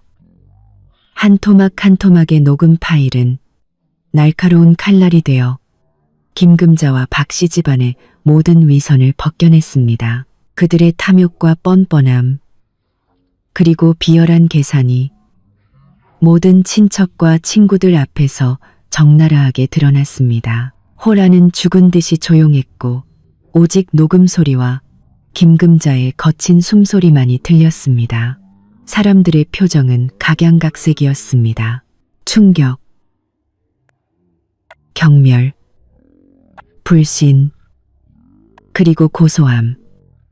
모든 시선이 잿빛이 된 김금자와 마찬가지로 굳어버린 박준서, 박준호에게로 쏠렸습니다. 임나리가 비명을 지르며 손에 든 와인잔을 바닥에 던졌습니다. 사기꾼, 너희 집안 전부 다 사기꾼이야. 김금자는 온몸을 떨며 마이크를 들고 무언가 말하려 했지만 컥하는 소리만 낼 뿐 이내 눈이 뒤집히며 무대 위로 쓰러졌습니다. 엄마, 금자야. 무대 위아래가 순식간에 아수라장이 되었습니다. 박준호와 몇몇 친척들이 허둥지둥 김금자를 부축했고 박준서는 저를 잡아먹을 듯이 붉어진 눈으로 달려왔습니다. 고은아, 너 미쳤어. 그는 소리치며 제 핸드폰과 스피커를 뺏으려 했습니다. 저는 이미 준비되어 있었습니다. 재빨리 한 걸음 뒤로 물러서자 윤석진 씨가 보낸 사람이 태연하게 저와 박준서 사이를 막아섰습니다. 저는 이 혼란스러운 광경을 쓰러진 시어머니와 분노한 남편과 겁에 질린 시동생과 각기 다른 표정의 하객들을 바라봤습니다. 저는 스피커를 끄고 핸드폰을 우아하게 가방에 넣었습니다. 그리고 모든 사람의 시선을 받으며 고개를 살짝 들고 여전히 평온한 미소를 띤 채 한 글자 한 글자 힘주어 말했습니다. 생일 선물입니다. 변변치 않지만 받아주세요. 생신 축하드립니다. 그 말을 끝으로 저는 뒤에서 터져나오는 혼란과 울음소리를 무시하고 차분한 걸음으로 이 역겨운 홀을 빠져나왔습니다. 제가 식당 홀을 나오자 두꺼운 무늬 안에 소란을 차단했지만 김금자의 비명 같은 울음소리와 임나리의 날카로운 욕설이 희미하게 들려왔습니다. 저는 멈추지 않고 엘리베이터로 향했습니다. 핸드폰이 진동하며 수연이에게서 메시지가 도착했습니다. 엄지를 치켜 세운 이모티콘 하나, 저는 오케이라고 답장했습니다. 엘리베이터 문이 열리고 차가운 금속벽에 제 무표정한 얼굴이 비쳤습니다. 홀 안의 진짜 쇼는 이제 막 시작되었을 겁니다. 제가 녹음을 재생하던 그 순간 손님들 사이에 섞여 있던 수연이의 사람이 이미 몰래 카메라로 김금자가 쓰러지고 박준서가 분노하고 박준호가 당황하고 임나리가 난동을 부리는 전 과정을 익명의 라이브 스트리밍 링크로 전송하고 있었습니다. 수연이와 그녀의 믿을 만한 친구 몇 명은 화면 너머로 제가 감독한 이 성대한 연애를 감상하고 있었죠. 그리고 제가 미리 연락해둔 몇몇 지역 가십 전문 블로거들도 편집된 가장 자극적인 녹음 파일과 현장 사진을 동시에 받았습니다. 제목은 아주 선정적이었죠. 충격 단독, 악덕 시어머니, 며느리 혼수 8억 8천 강탈, 생일잔치에서 며느리의 녹음 폭로로 기절, 마마보이 남편 가족의 흡혈 실태. 이 가족 얼마나 뻔뻔한가 들어보세요. 현장 생중계, 시어머니 기절, 예비 며느리 파혼 선언, 막장 드라마의 현실판. 이 정보화 시대에 이런 극적이고 충격적인 가십은 바이러스처럼 퍼져나갔습니다. 제가 식당을 나와 미리 불러둔 차에 오르는 것과 거의 동시에 제 핸드폰은 각종 알림으로 시끄러워지기 시작했습니다. 링크 하나를 클릭하자 현장 손님이 몰래 찍은 듯한 영상이 재생되었습니다. 화면은 흔들렸지만 음질은 제가 튼 것만큼이나 선명했죠. 영상 속에서 김금자가 쓰러진 후 박준호와 친척들은 허둥지둥했고 박준서는 격분한 맹수처럼 저에게 달려들려다 사람들에게 붙잡혔습니다. 임나리는 가장 압권이었습니다. 그녀는 박준호를 뿌리치고 소리쳤습니다. 박준호, 너희 집안 전부 다 사기꾼이야. 이혼할 거야. 애도 지울 거야. 그녀는 울면서 사람들을 밀치고 홀을 뛰쳐나갔습니다. 영상 아래 댓글창은 눈에 띄게 빠르게 늘어났습니다. 와, 드라마도 이렇게는 못 쓰겠다. 저 시어머니 돈에 미쳤네. 8억 8천을 축의금으로? 낯짝이 철판이네. 며느리 잘했다. 저런 인간들은 저렇게 당해야 돼. 아들도 한심하다. 마누라 당하는데 가만히 있고 온갖 비난과 조롱이 박씨 집안을 향해 쏟아졌습니다. 간혹 그들을 변호하는 친척의 댓글도 순식간에 더 많은 욕설에 묻혔습니다.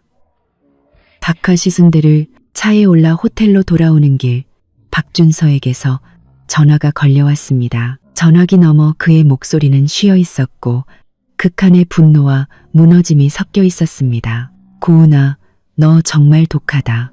우리 집안을 아주 망하게 해야 속이 시원해. 우리 엄마 너 때문에 잘못되기라도 하면 너랑 끝까지 갈 거야. 저는 차갑게 대꾸했습니다. 박준서 씨, 이 상황을 만든 건 당신 어머니의 탐욕, 당신 동생의 무능, 그리고 당신의 비겁함과 방관이에요. 저는 진실을 밝혔을 뿐이에요. 어머님이 쓰러지신 건 자기가 뿌린 씨앗의 결과를 감당하지 못해서지 저와는 상관없어요. 닥쳐. 그가 소리쳤습니다. 우리 엄마야. 이제 사람들 얼굴 어떻게 보라고. 사람들 얼굴? 저는 비웃었습니다. 당신 어머니가 내 결혼식에서 혼수 자금을 강탈할 때 제 얼굴은 생각했나요? 박준서 씨, 이건 전부 당신들이 자초한 일이에요. 저는 그가 더 소리치기 전에 전화를 끊고 그 번호 역시 차단했습니다. 호텔 방으로 돌아오자 SNS는 이미 박씨 집안 이야기로 도배되어 있었습니다. 김금자, 박준서, 박준호의 이름과 직장, 사는 곳까지 모두 공개되었죠. 윤진석 씨의 보고에 따르면 김금자는 급성 스트레스로 병원에 입원했고 박준서와 박준호는 기자들을 피해 겨우 병실로 들어갔으며 임나리는 파혼을 선언하고 친정으로 돌아갔다고 합니다. 박씨 집안은 하룻밤 사이에 온 국민의 조롱거리로 전락했습니다. 저는 창밖의 야경을 보며 이게 끝이 아님을 알았습니다. 망신을 주는 것만으로는 부족합니다. 제 8억 8천만 원은 이자까지 쳐서 반드시 돌려받아야 합니다. 저는 아버지께서 소개해준 변호사에게 전화를 걸었습니다. 장 변호사님, 저 고은아입니다. 제 혼전재산 불법 침해건에 대해 이제 정식으로 법적 절차를 시작해도 될 것 같습니다. 김금자는 병원에서 이틀도 채 버티지 못하고 퇴원을 고집했습니다. 병이 나아서가 아니라 더 이상 병원에 있을 수 없었기 때문입니다. 그녀의 병실이 인터넷에 공개되면서 국민 악덕 시어머니를 보려는 사람들의 괴롭힘이 시작된 것이죠. 같은 병실 환자들의 따가운 시선과 수군거림을 견디지 못한 그녀는 결국 집으로 도망치듯 돌아왔습니다. 하지만 집도 안전한 곳은 아니었습니다. 아파트 이웃들은 이미 모든 것을 알고 있었고 그녀를 마주칠 때마다 노골적인 조롱과 비난을 퍼부었습니다. 퇴원 다음 날 한 통의 등기가 박씨 집안에 도착했습니다. 제가 보낸 내용 증명이었습니다. 그 안에는 김금자와 박준호가 제 혼전 재산 8억 8천만 원을 불법적으로 점유했으며 7일 이내에 전액 반환하지 않을 경우 민형사상 소송을 제기하겠다는 내용이 담겨 있었습니다. 첨부된 증거 자료는 결혼식 녹취록과 은행 이체 내역이었죠. 김금자는 내용 증명을 보고 거의 기절할 뻔했습니다. 그녀는 걔가 감히 날 고소해? 내가 걔 시어머니인데 라며 현실을 부정했지만 박준호는 엄마 어떡해요? 우리 그 돈 없잖아요. 라며 울부짖었습니다. 그들의 마지막 희망은 저와 박준서의 신혼집을 파는 것이었습니다. 하지만 그들의 계획은 제가 먼저 법원에 신청한 재산 보전 조치로 인해 물거품이 되었습니다. 법원은 제 신청을 받아들여 해당 아파트의 모든 거래를 동결시켰습니다. 마지막 탈출구가 막히자 박씨 집안은 완전히 절망에 빠졌습니다. 그리고 그 절망 속에서 박준서는 결국 돌이킬 수 없는 선택을 하고 말았습니다. 그는 사채업자에게 손을 댔습니다. 그 사실을 알게 된 김금자는 이성을 잃고 네가 미쳤구나. 그건 우리 가족을 다 죽이는 짓이야. 라며 절규했습니다. 그들의 집은 이제 지옥과 다름없었습니다. 서로를 원망하고 비난하며 매일같이 싸웠습니다. 그리고 마침내 사채업자들이 그들의 지옥문을 두드렸습니다. 어느 날 밤 문신을 한 험악한 남자들이 들이닥쳐 이자를 내놓으라며 집안을 쑥대밭으로 만들었습니다. 값나가는 물건은 모조리 빼앗고 김금자를 밀쳐 넘어뜨렸으며 박준호를 공포에 떨게 했습니다. 그들은 다음 달까지 돈을 마련하지 못하면 신체 일부를 가져가겠다는 끔찍한 협박을 남기고 사라졌습니다. 그날 이후 박씨 집안은 완전히 무너졌습니다.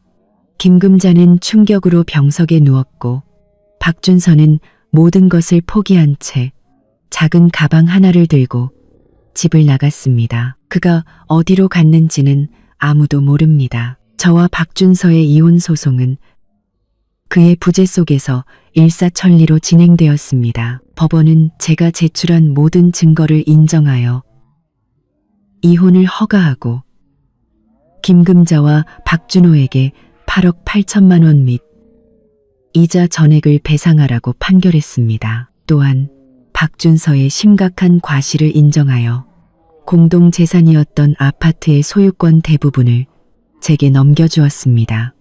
그는 사실상 빈털터리로 쫓겨난 셈입니다. 법원에서 나오는 길, 햇살이 유난히 눈부셨습니다. 수연이가 차를 대기시켜 놓고 저를 힘껏 안아주었습니다. 은하야, 축하해. 새 인생 시작이야. 가자. 언니가 축하 파티 열어줄게. 내 새 사무실도 다 준비해놨어. 아, 네, 새 사무실.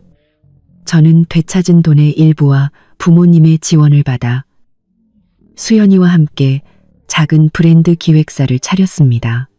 수연이는 인맥과 자원을, 저는 기획과 경영을 맡았죠. 1년 후 제 삶은 완전히 새로운 궤도에 올랐습니다.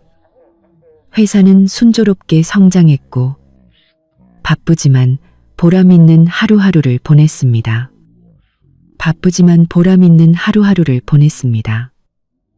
바쁘지만 그러한 보람 있는 하루하루를 어느 날 오후 고객을 만나러 가는 길에 우연히 예전 신혼집 근처를 지나게 되었습니다. 신호 대기에 차가 멈췄을 때 창밖으로 나치으면서도 낯선 형체가 보였습니다.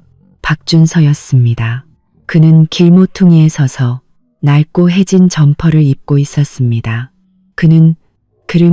서서 낡고 해진 점퍼를 입고 있었습니다. 그는 덥수룩한 머리와 수염, 깡마른 모습은 초라하기 그지없었죠. 손에는 수도술이라고 적힌 팻말을 들고 멍하니 차들을 바라보고 있었습니다. 그는 제 시선을 느꼈는지 고개를 돌려 제 차 쪽을 쳐다봤습니다.